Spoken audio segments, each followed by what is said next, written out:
नमस्कार मित्रांनो, स्वागत आहे तुमचं माझ्या YouTube चॅनलवरती ज्याचं नाव आहे मास्टर टेक कोडिंग। या व्हिडिओमध्ये आपण बघणार आहे नेस्टेड इफ एल्स स्टेटमेंट। मग आता कशा पद्धतीने वर्क करतोय तो आपण बघूया। चला, नेस्टेड इफ एल्स स्टेटमेंट कशाला म्हणतोय की एका इफ मध्ये इफ एल्स स्टेटमेंट, एल्स मध्ये इफ एल्स स्टेटमेंट असेल तर त्याला आपण काय नेस्टेड इफ एल्स स्टेटमेंट म्हणतोय। मग आता हा कशा पद्धतीने वर्क करतोय बघा। ज्यावेळी प्रोग्राम कंट्रोल इफ स्टेटमेंट मध्ये येतो, पहिल्यांदा कंडिशन 1 काय केला जातोय, चेक केला जातोय। कंडिशन 1 जर ट्रू असेल तर काय केला जातो, कंडिशन 2 ला येतोय। आणि जर कंडिशन 2 जर ट्रू असेल, कंडिशन 2 जर ट्रू असेल तर स्टेटमेंट 1 काय होणार, एक्झिक्यूट होणार। आणि स्टेटमेंट 1 एक्झिक्यूट झाला की काय होणार आहे, तुमचा जो इफ एल्स स्टेटमेंट आहे तो काय होणार आहे, एंड होणार आहे। आणि जर सपोज कंडिशन 2 जर फॉल्स असेल तर काय होणार आहे, स्टेटमेंट 2 जो आहे तो स्टेटमेंट 2 काय होणार, एक्झिक्यूट होणार।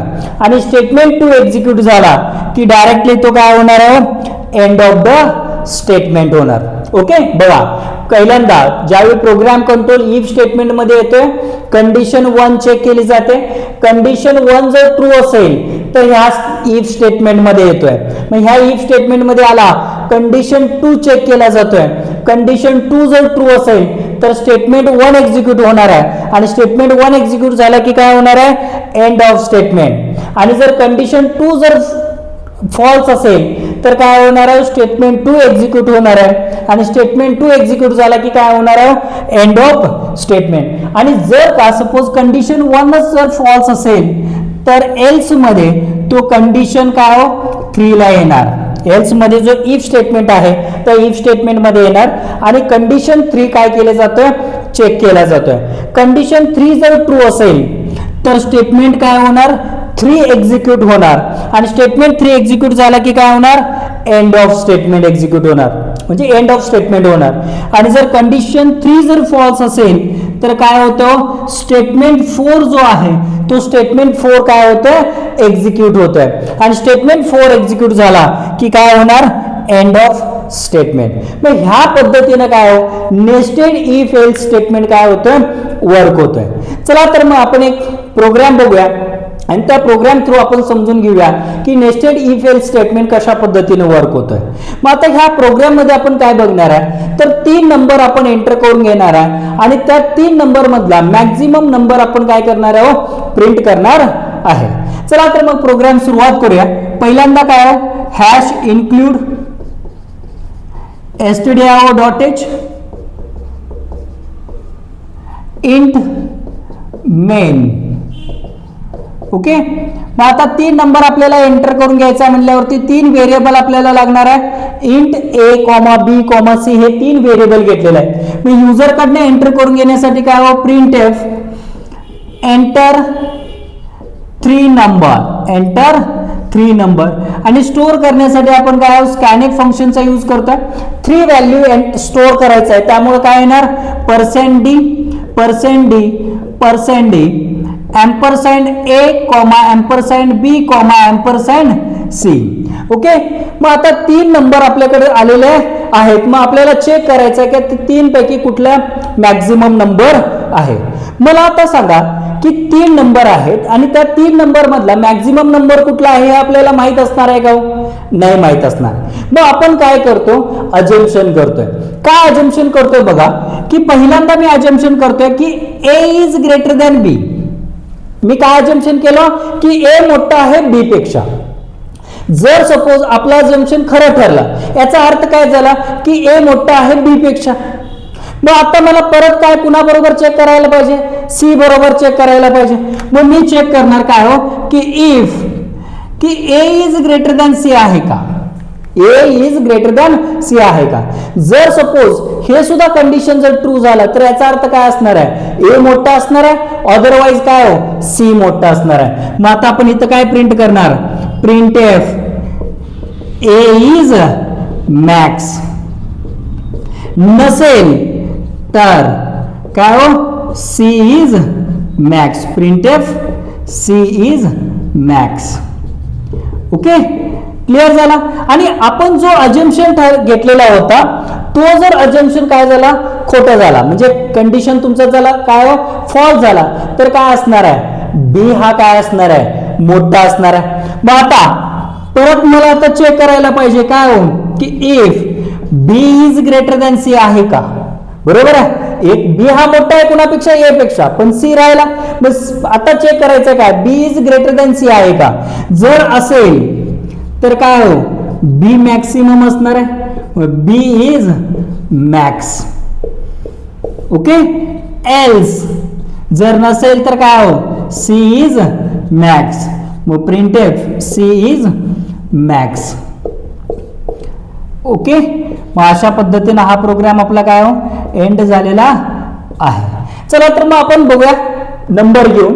मग आता मी पहिला नंबर एंटर करतो सपोज 5, दुसरा नंबर एंटर करतोय 3 आणि तिसरा नंबर काय करतोय, एंटर करतोय 7. मग आता बघा पहिल्यांदा मी काय कंडिशन दिलं, ए इज ग्रेटर दॅन बी आहे का. मग आता मला सांगा ए हा काय 5 आहे, बी काय 3 आहे, मग 5 इज ग्रेटर दॅन 3 आहे का, आहे, म्हणजे कंडिशन तुमचं काय झाला, ट्रू झाला. मग आता आतमध्ये येणार. मग आतमध्ये कंडिशन काय दिलं, ए इज ग्रेटर दॅन सी आहे का. ए ची व्हॅल्यू किती आहे 5, सी ची व्हॅल्यू किती आहे 7, 5 इज ग्रेटर दॅन 7 आहे का, नाहीये, म्हणजे कंडिशन तुमचा काय झाला, फॉल्स झाला. मग फॉल्स झाला असेल तर हा स्टेटमेंट एक्झिक्यूट होणार का, नाही, तर एल्स स्टेटमेंट जो होणार एक्झिक्यूट होणार. मग एल्स स्टेटमेंट मध्ये आपण काय लिहिलोय, सी इज मॅक्स. क्लिअर झाला. आता सपोज फॉर एक्झाम्पल मी आता इथं नंबर घेतलो 11. मग आता बघा कंडिशन काय दिलं, ए इज ग्रेटर दॅन बी. मग ए ची व्हॅल्यू किती आहे 5 आहे, बी ची व्हॅल्यू किती आहे 11. मग 5 इज ग्रेटर दॅन 11 आहे का, नाहीये, म्हणजे कंडिशन तुमचा काय झाला, फॉल्स झाला. मग एल्स स्टेटमेंट मध्ये येणार.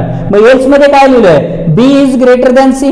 बी ची व्हॅल्यू 11 आहे, सी ची व्हॅल्यू 7 आहे. मग 11 इज ग्रेटर दॅन 7 आहे का, आहे, तर काय प्रिंट होणार, बी इज मॅक्स. मग अशा पद्धतीने काय हो, नेस्टेड इफ एल्स स्टेटमेंट काय होतंय, वर्क होतोय. चला तर मग हा प्रोग्राम आपण काय हो, प्रॅक्टिकली करून बघूया.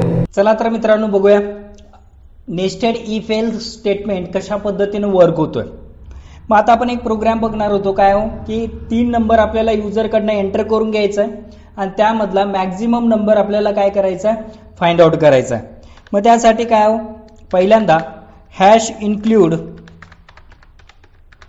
stdio.h int main. मग आता पहिल्यांदा आपल्याला काय हो, 3 व्हेरिएबल लागणार आहेत, इंट a, b, c. आता 3 नंबर आपल्याला काय हो, युजरकडनं एंटर करून घ्यायचा आहे, त्यामुळे काय हो, enter 3 numbers, enter 3 number. Okay. मग आता स्टोअर करून घेण्यासाठी काय हो, स्कॅनएफ फंक्शनचा यूज करतोय, स्कॅनएफ.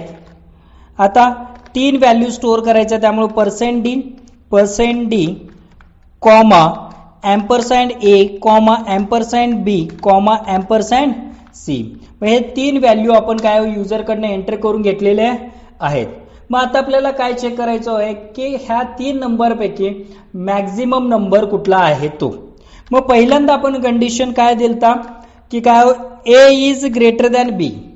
मग हे जर कंडिशन ट्रू असेल तर याचा अर्थ काय झाला, की ए मोठा आहे कुणापेक्षा, बी पेक्षा. मग आता आपण काय चेक करणार, की इफ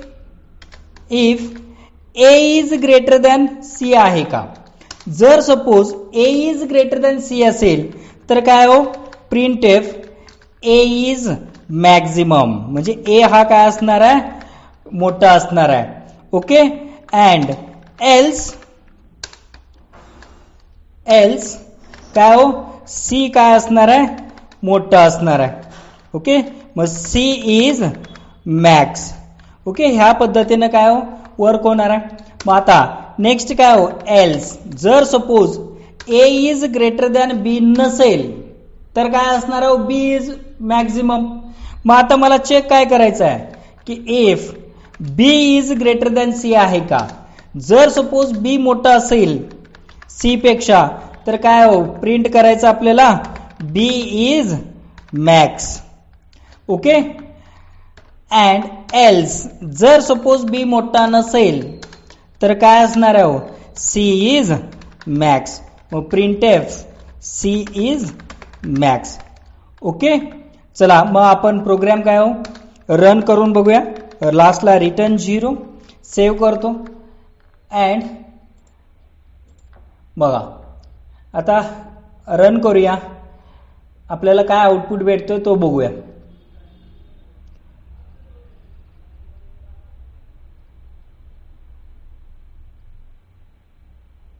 ओके, मग आपला प्रोग्राम काय हो रन झालेला आहे. मग आता एंटर 3 नंबर एंटर करतो. आता सपोज पहिला नंबर एंटर करतोय 5, दुसरा नंबर एंटर करतोय 8 आणि तिसरा नंबर एंटर करतोय किती 3. मग आता ह्याच्यामध्ये काय हो बी हा तुमचा मॅक्झिमम यायला पाहिजे. बघा इथं आउटपुट आलेला आहे का हो बी इज मॅक्स. मग आता परत एकदा मी रन करतोय. आता नंबर टाकतोय पहिल्यांदा. पहिला जो नंबर टाकतोय 9, दुसरा जो नंबर टाकतोय काय हो 2 आणि थर्ड नंबर एंटर करतोय काय हो 6. मग आता ए हा काय हो तुमचा मॅक्झिमम असला पाहिजे. मग आता ए इज मॅक्स. चला परत एकदा रन करूया.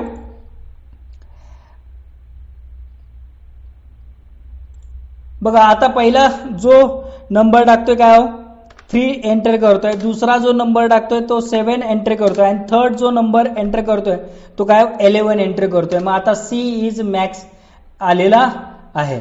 मग ह्या पद्धतीनं काय हो जो नेस्टेड इफ एल्स स्टेटमेंट आहे तो स्टेटमेंट वर्क होतोय. ओके, मग हा व्हिडिओ जर तुम्हाला आवडला असेल तर लाईक करा, शेअर करा आणि सबस्क्राईब करायला विसरू नका. थँक्यू.